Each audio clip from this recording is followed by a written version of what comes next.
Hello दोस्तों, मैं भंवर सिंह और आप सभी का मेरे सुरतरंग चैनल पर स्वागत है। दोस्तों, हाल ही में मेवाड़ में आप सभी ने सोशल मीडिया पर देखा कि किस प्रकार से विश्वराज सिंह जी मेवाड़ का चित्तौड़ में भव्य राज तिलक हुआ।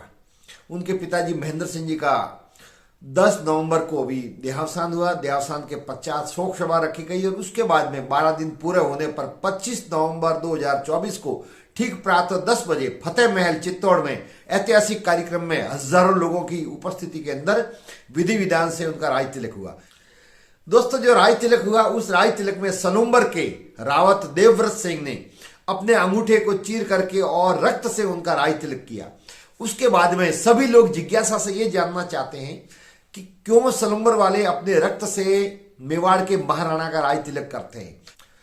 बाकी जगह भारत में शायद ही कहीं इस प्रकार की प्रथा हो कि कोई रक्त से राजा का तिलक करता हो, लेकिन मेवाड़ में यह परंपरा है। तो दोस्तों, ये परंपरा क्यों बनी, इसके पीछे बहुत ही रोचक कहानी है, बहुत गौरवशाली इतिहास है।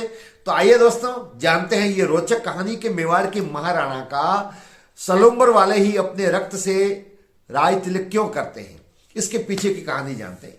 दोस्तों, थोड़ा नेपथ्य में जाना पड़ेगा, पीछे इतिहास में जाना पड़ेगा। मेवाड़ का एक स्लोगन है, जो दृढ़ राखे धर्म को ताही राखे किरतार। जो दृढ़ राखे धर्म को ताही राखे किरतार। दोस्तों, मेवाड़ वाले हैं वो भी रघुवंशी है। भगवान राम के समय से ही ये दोहा प्रचलित है कि रघुकुल रीत सदा चली आई, प्राण जाए पर वचन न जाए। भगवान श्री राम ने अपने पिता के वचन का पालन करते हुए 14 वर्ष का वनवास प्राप्त किया था और फिर उसके बाद में 14 साल तक वो वनवास पूरा करने के बाद ही अयोध्या लौटे थे। तो दोस्तों, वही परंपरा निभाते हुए मेवाड़ के एक महाराणा हुए थे, राणा लाखा। राणा लाखा के ज्येष्ठ पुत्र थे राणा चुंडा। राणा चुंडा बहुत ही पराक्रमी योद्धा थे और जनता में बहुत लोकप्रिय थे। उस जमाने में राजे महाराजा अनेक शादियां करते थे। उस समय दोस्तों, मारवाड़ की राजधानी थी मंडोर और मंडोर पर राज था राव चुंडा का। राव चुंडा की एक बेटी थी जिसका नाम था हंसबाई, और इतिहास में बहुत सी जगह हंसाबाई भी कहा जाता है। हंसबाई की सगाई के लिए नारियल भेजा गया मेवाड़ में, और वो नारियल भेजा था राणा लाखा के पुत्र चुंडा के लिए। वो नारियल लेकर के जब वहां पर गए, रणमल और उनके साथ में पंडित जी थे। वो रणमल राव चुंडा के ज्येष्ठ पुत्र थे जो बाद में मारवाड़ के राजा भी बने। तो वो नारियल लेकर के वहां पर गए। जब वो नारियल लेकर के वहां गए और नारियल प्रस्तुत किया, तो जो लोग दरबार में उपस्थित नहीं थे बाद में आए, तो उन्होंने कहा कि नारियल किसके लिए आया है। तो राणा लाखा ने कहा कि नारियल तो नौजवान होंगे, उनके लिए आएगा, हमारे लिए कौन नारियल लाएगा।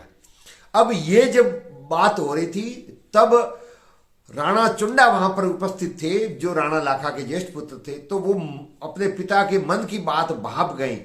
उनको लगा कि पिताजी अब भी शादी करना चाहते हैं।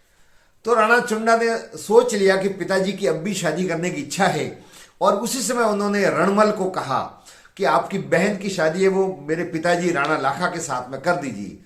राणा लाखा ने कहा कि नारियल तो आपके लिए आया है, ये तो वृद्ध हो गए हैं, इनके साथ में शादी करने से कोई फायदा नहीं।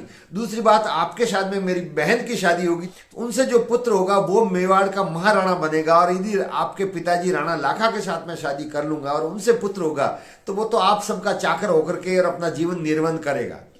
तो रणमल ने कहा कि नहीं, आप मेरे पिताजी के साथ में आपकी बहन हंसबाई की शादी कर दीजिए। उनसे यदि पुत्र होता है तो मैं आपको वचन देता हूं कि वो मेवाड़ का महाराणा बनेगा। तो रणमल ने हंसते हुए कहा कि चुंडा जी, कौन छोड़ता है राज्य अधिकार, कौन छोड़ता है इस प्रकार से गद्दी।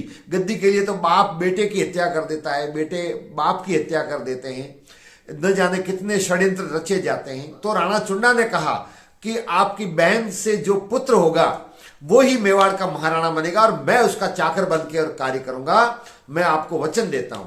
इतने पर भी रणमल संतुष्ट नहीं हुए, तो बाकायदा लिख करके दिया, और लिखने के बाद में लिखित करार करके और फिर कहा। उसके बाद में रणमल ने वापिस जाकर के अपने पिताजी राव चुंडा को जाकर के ये बात कही, और फिर बाद में राणा लाखा की शादी हंसबाई के साथ में हुई।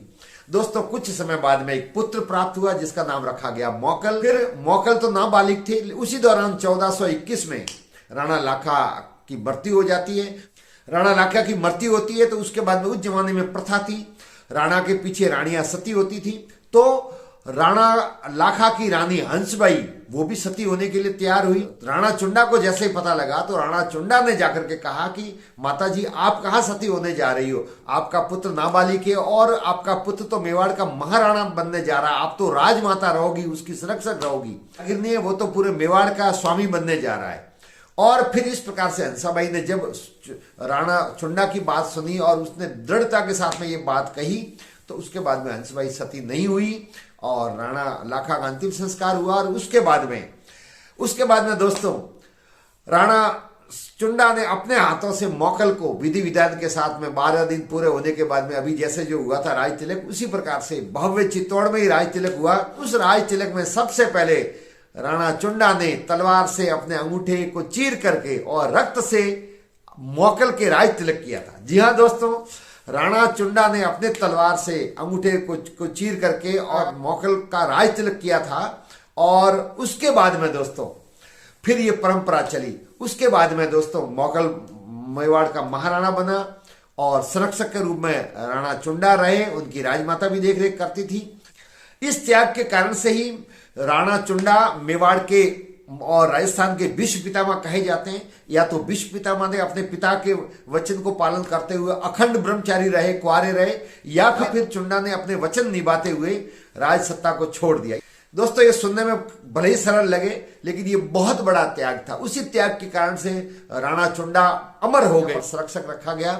उस दौरान उनको सलुम्बर और उसके आसपास की बहुत सारी जागीरियां दी गई। चुंडा के वंशज आज चुंडावत कहे जाते हैं। और उसके बाद में सलुम्बर सबसे बड़ा ठिकाना है चुंडावतों का।